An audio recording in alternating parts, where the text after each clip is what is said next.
So here in the Western Alps we're currently experiencing the worst winter in over 60 years, which is partly why I can dress for the beach, not the mountains. So there's not a huge amount to go at in terms of producing videos out on the hill, so instead I thought I'd introduce you to my ski quiver and explain to you how I've just got so many pairs of skis despite being a ski bum and having very little disposable income.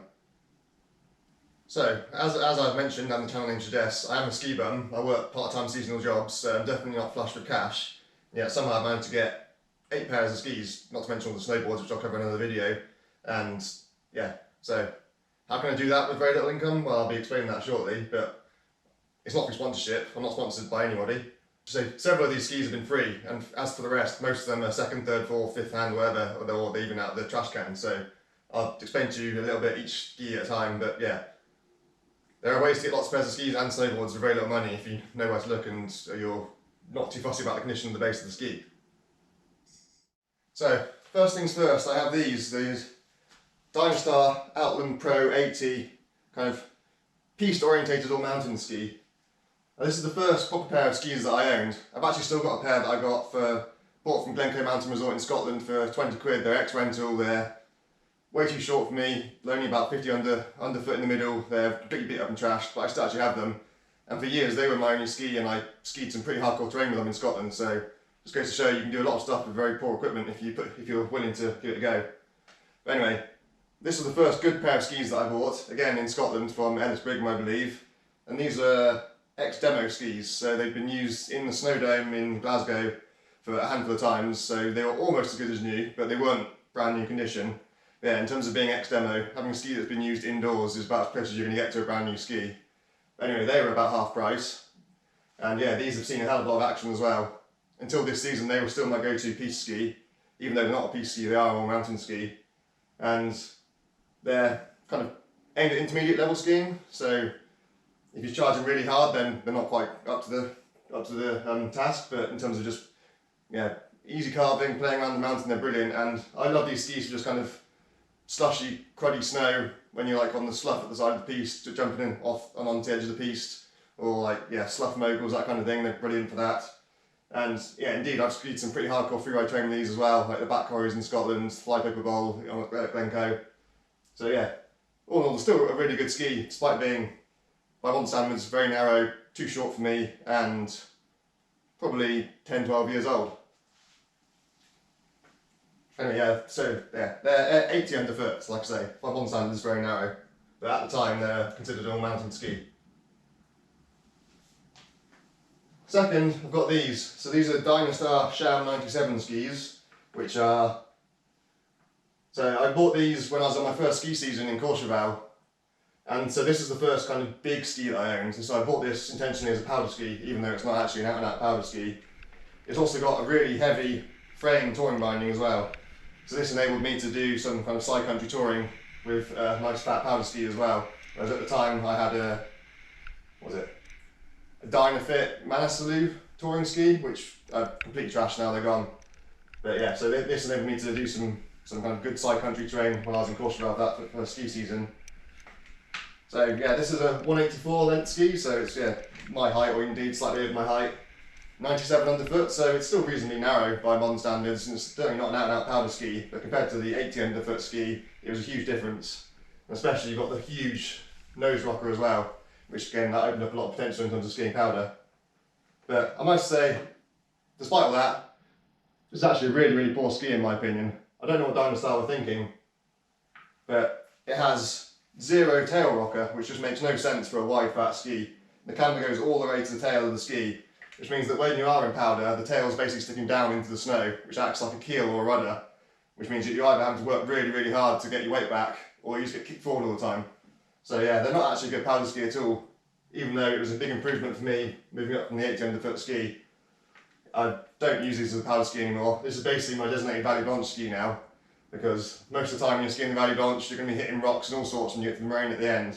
And this is a really beefy, heavy duty ski, so I really don't mind trashing the base. As you can see, there's a few cool shots there already, because they're easy to repair and these will last forever. Got thick edges, so you're unlikely to snap the edge when you hit a rock either. So yeah, these are pretty much exclusively my Valley Blanche ski now, or potentially if I want to do some side country in resort with a little bit of touring involved. These were bought from Intersport in Mutier, I believe. Again, they're second-hand. God knows how many previous owners they had actually. They were reasonably trashed already. I had to do a few base repairs myself. But yeah, they were probably a lot less than half price because they were well used. Then moving to this is exactly the same ski. Actually, it's just a different model, it's a different colour scheme, but it's the same. It's a Sham Dynastar 97, so 97 foot, 184 length. And these were just given to me by my friend when he left Chamonix before moving out. He didn't want to carry he had too many things to carry home with him, so he left these behind. And my plan for these was to mount a lightweight touring binding on them, because I already have the skins for these skis, cut for this pair of skis. So it'd be good to have, I could use the same skins for both skis. These could have been my early and late season rock touring ski basically, but I've never got around to it. As you can see, it's still unmounted. So I'm actually trying to sell these. So if you want a pair of skis to trash for €50, then hit me up. Next, I've got these Dynastar Course World Cup race skis. So these are a GS ski, and again, they're really old. I got these for free as well. Someone was just, well, I'll come on to how I got them in a bit further on, but basically someone was giving away loads of other skis to take to the Déchetterie, and I wanted to do that, and they just gave me these as well.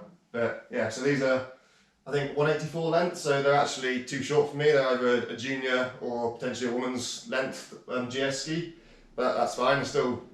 I can still obviously carve these really well. I'm not racing, so it doesn't matter that they're not 192, not 194, whatever the minimum length is. And just in terms of carving on piste, obviously yeah, they're an excellent ski, really fast, really aggressive, and I love taking these up to the Tour, particularly when the snow's not great. It's quite icy and quite firm, because you've got really wide, kind of nice rolling piste there, and you can get up a lot of speed and just absolutely tear it up carving around the piste there. So again, yeah, a nice race ski. God knows how many owners they've had before me. There was tape over the name here, so they've had at least 2 owners before I got them.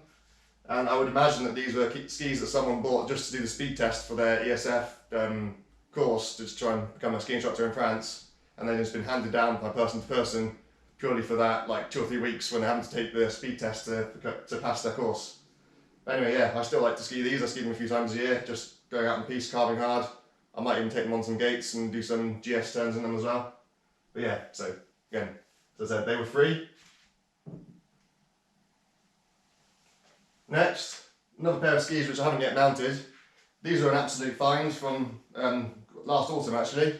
So at the Déchetterie here in Chamonix, there's also a thing called the Ressourcerie, where people will leave things which are still usable but they don't want anymore, and then you can just go along and pick them up for free. And I come there quite a lot because I do a lot of labouring work in my spare time, and yeah, I just got lucky once that someone had left these skis behind. So these are Rossignol Sol 7 powder ski. So they are 188 length, so that's even longer than the other skis that I've got. That's the longest ski that I own. And they are, I think, what's it say? 108 underfoot as well. So again, they will be the widest ski that I own underfoot.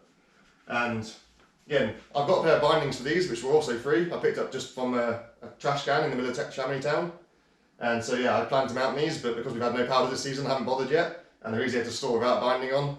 So unless we get a massive dump in the next 2 or 3 weeks, these will probably stay unmounted this season, which is a shame.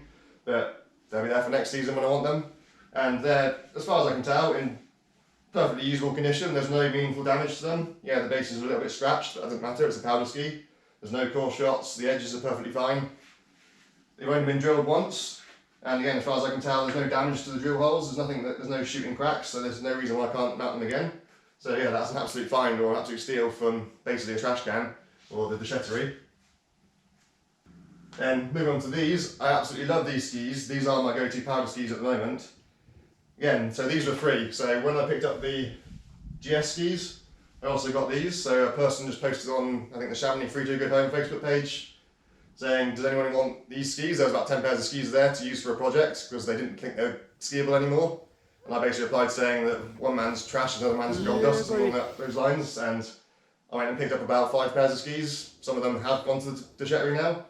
But then, this was 2 or 3 years ago, and this is still my go-to powder ski. They were unmounted, so also I got these bindings for free, just getting posted on the Facebook page if anyone had any old bindings that are basically useless to them to give away, and they did. So these are just an old pair of rental bindings, they're pretty terrible. The din's only got to 10 anyway, and the din screws are broken on both the heels now. So in effect, the din's on the heels is 0. So that is a bit of a problem. I can't do big drops on these skis because the heel will release almost certainly. But if you're just floating through powder, through the trees, when it's deep and steep, you have a great time. As long as you keep your weight back, which isn't too difficult on these skis because they're really well balanced. Got a nice big nose rocker, and they've also got a slight tail rocker as well, which is a huge improvement from the Dynastar skis. So yeah, keeping your weight back, floating on powder on these skis is an absolute dream. And as I say, skis and bindings were free. It only cost me €30 to get the bindings mounted. So €30 for a really awesome powder ski is again an absolute bargain. Again, so I think these are 186, so they're nearly as long as the Rossignol skis, but not quite. And they're 108 underfoot, so again it's the same width underfoot. And they've actually got a pretty good shape for them for carving on piste as well, even though they are predominantly a powder ski. They've got a good shape and they've got good rigidity for kind of 3/4 of the ski. So as long as it's well groomed piste, you can carve on these pretty well as well, even though that's not what they're intended for. So yeah, the reason that they were given away though, the bases are absolutely trashed. You can see all the various repairs that I've done. Some of the repairs are already there. But because whoever's owned these in the past hasn't ground down so many times, there's actually very little base to work with. So when you are filling in the repairs, filling in the scratches with P-Tex, it just gets ripped out again almost straight away. So it's almost not worth doing now. So yeah, a note to any ski technicians out there, don't be lazy and just trying to grind away your problems because you trash a perfectly good ski. Get your P-Tex out and do it properly. Because yeah, there's very little that can be done for a lot of these big scratches now. But it doesn't matter because they're a powder ski and I don't care if I hit rocks or tree branches or anything in them when I'm skiing them because they're already ruined. But when you are on deep powder, they float and ski just as well as anything else, despite all the scratches.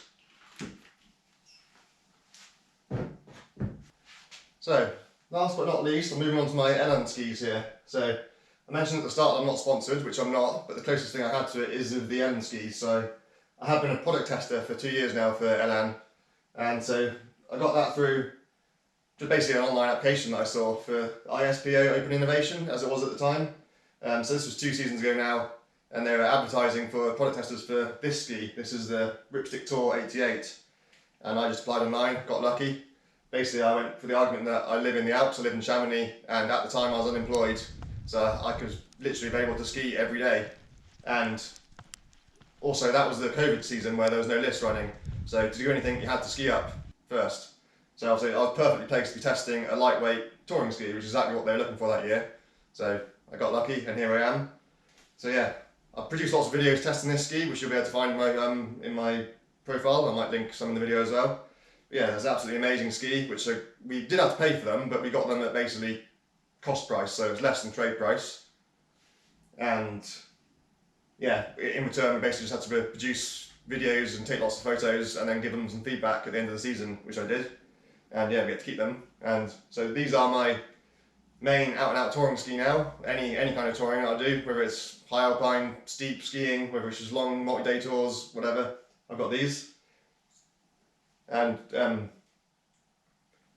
so yeah, you could have bought them with Elan's binding as well. They came with the skins are included, but I wanted to basically try out the Marker Alpinist 12s, so I ordered them just the ski and the skin, and I bought the Marker Alpinist 12 binding, which again I've covered in another video.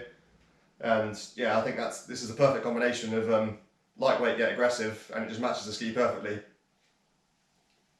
So yeah, I absolutely love these ski. You could ski piste on them if you wanted to too, but yeah, they're basically designed to be a lightweight touring ski, which also performs like a fun freeride ski when you're on freeride terrain, and that's pretty much exactly what it is. So I absolutely love them, and that basically got me in the door with ISPO and Elan as well. So moving on to this year. So this season I'm now product testing these, which is the Primetime 55. This is an out-and-out carving and piste ski. So again, the same deal. We have to pay for them, but very, very cheap, basically cost price. And then once we're done with them, we get to keep them. We'll do whatever we want with them. These came with the bindings as well, so there's no option to choose different bindings because piste skis generally come with a specific binding that fits the rail that ski has. And again, I've already produced some videos which you'll be able to see on reviewing these. But I had a few good days of them early on in the season when there was no fresh snow, but it was still cold, so the piste conditions were really good. For the last few weeks now, it's basically gone, it's too warm, so these are next to useless at the moment. It's just slush and grass.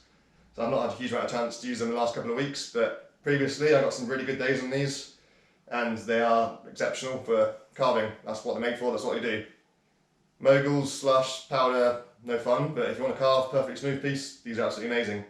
And these will be out September 23, so that's for this coming winter now. There may be some tweaks on these because they are still being tested, so it may not look exactly like this, but the fundamentals of the ski will be the same. So the amphibio profile, the carve radius, the side cut should all be the same, or very, very, very similar. So yeah. So as you can see, that's 8 pairs of skis that I own without having a proper job. And the only ones that I've actually owned from brand new are the 2 Elan skis. All the rest of these are at most ex-demo or ex-rental, if not basically 4th, 5th, 6th hand trash skis. But they all still ski brilliantly and I love them. So even with very little money, you can still get by and you can still have a big quiver like I've got here. You don't need to have a one ski that does it all just because you have no money. You can have a huge quiver, have fun, and still not worry about breaking the bank. So, thanks for watching. I need to get back onto the day job now, but if you happen to live in Utah, please send some snow our way because we really, really need it. And hope you enjoy your seasons.